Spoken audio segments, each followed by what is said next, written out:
Hello, our dear guono family. It is another day to learn our mother tongue.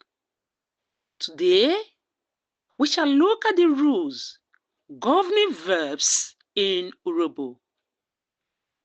In Urhobo, verbs always start with a consonant. That is the rule in the language.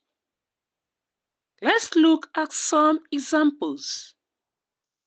The word say means to read.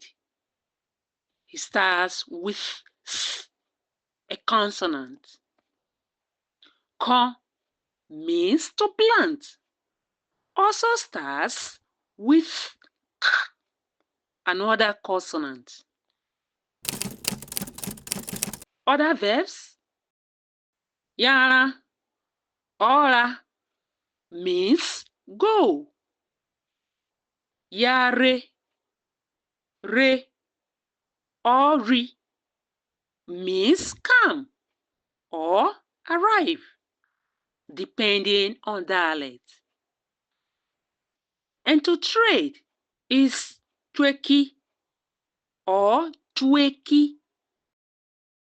If the word starts with a consonant and shows action, it's likely a verb in Urhobo.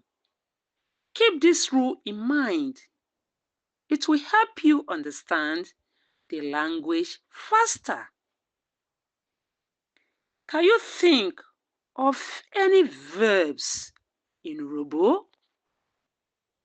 Write in the comments.